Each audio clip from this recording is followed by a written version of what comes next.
Assalamualaikum warahmatullahi wabarakatuh. Waalaikumsalam warahmatullahi wabarakatuh. Dikarenakan berhubungan dengan Tuhan itu sistemnya top down, yang Ayahanda Guru sampaikan, sedangkan rahmat Tuhan itu nggak akan turun kalau tidak dicolok. Nah, ada tiruan Tuhan, ya, tipuan, ya, yang ini sebetulnya bukan Tuhan, ya. Yang ini sifatnya persis, ya, manusia yang harusnya la haula wala quwata illa billah ini menjadi ada tipuan fata morgananya, menjadi punya kuasa, punya kemampuan, punya kepintaran yang sifatnya bottom up dan bukan top down. Harusnya top down tapi menjadi seolah-olah bottom up. Harusnya la haula wala quwata illa billah menjadi seolah-olah punya kemampuan, punya kuasa dan sebagainya. Ini tipuan mata, ya. Demikian juga dunia ini pun sebetulnya tipuan fata morgana bagi akhirat yang dibaliknya, ya. Jadi ingat, ya, prinsipnya manusia itu la haula wala quwata illa billah dan la ilaha illallah, dan itu semuanya sifatnya top down. Maka jangan tertipu dengan gambaran duniawi, tipuan fata morgananya. Maka sekali lagi, yang berhubungan dengan Tuhan itu top down dan harus dicolok. Rahmat Tuhan itu nggak akan turun kalau tidak dicolok. Maka kita harus belajar teknik mencolok, ya, sekaligus dengan apa, ya, umpan jolokan yang kita naikkan, ya. Kalau bukan sistem jolokan agar yang dari atas mau turun ke bawah, ya, maka semuanya sebetulnya tipuan fata morgana. Kalau bukan dari kehendak Tuhan, rahmatnya, rahman rahimnya, ridhonya, di luar itu yang sifatnya top down, yang seolah kita ini punya kuasa, punya kemampuan, punya pilihan, dan bisa mengatur diri sendiri, itu sebetulnya adalah tipuan tentang Tuhan dan juga tiruan tentang Tuhan. Sekali lagi, ya, di luar la haula wala quwata illa billah, yang seolah-olah manusia itu punya kemampuan, kuasa, sebetulnya itu adalah tiruan Tuhan atau tipuan Tuhan yang ada di dunia atau fata morgana yang menghidap manusia.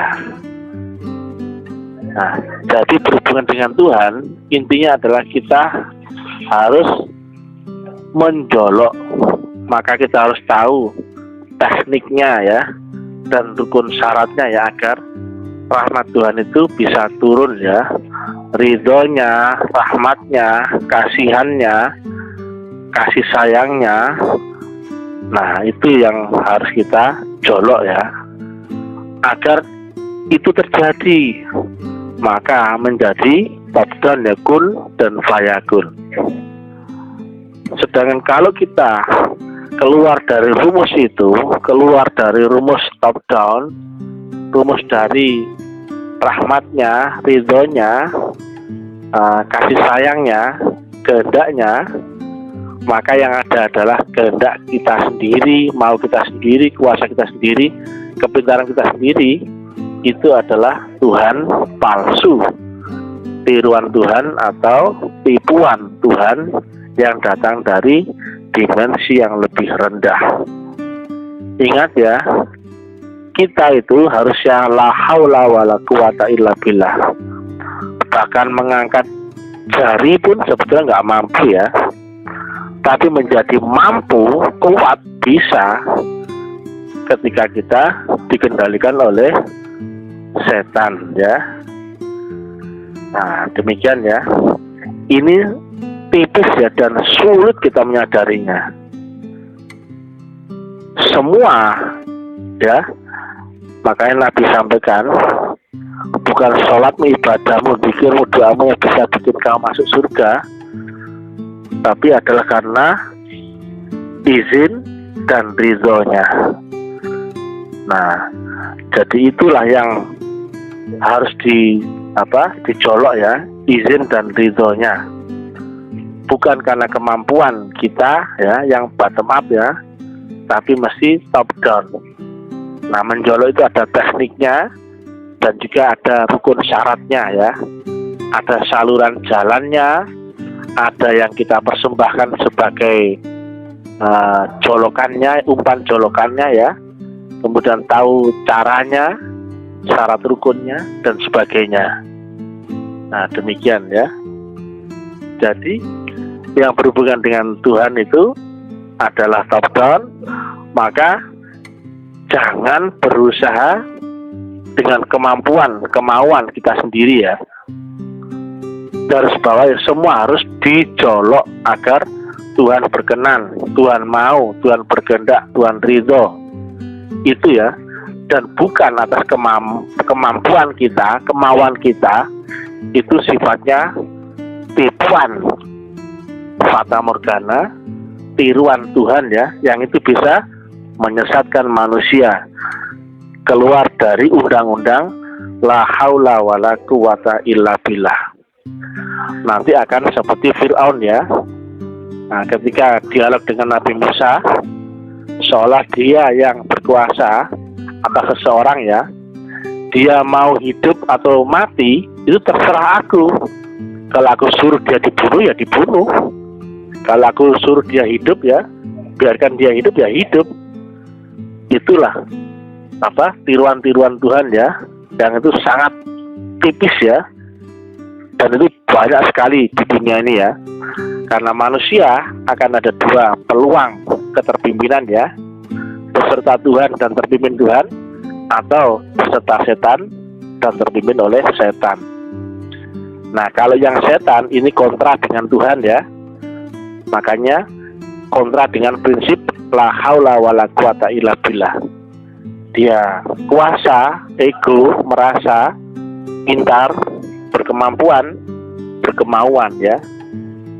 Itu berbanding terbalik dengan prinsip la haula wala quwata illa billah. Jika la ilaha illallah ya, walaupun omongannya gampang ya, mengucapkan la haula wala quwata illa billah atau la ilaha illallah, tapi kenyataannya tidak sinkron, tidak sinergi. Kita tetap fokus ya, bagaimana agar kita mati di dalam hidup ya, agar roh kita itu bangkit dan beserta dengan nur Allah, roh kita ini terpimpin Allah ya, melalui nurnya, tali wasilahnya. Itu saja. Sedangkan jahar jasmani kita ikut saja ya, ikut saja, ikut akan dimensi yang lebih tinggi, yaitu roh kita yang terpimpin oleh Allah. Jadi jangan jasmani kita ini bertolak belakang dengan roh ya,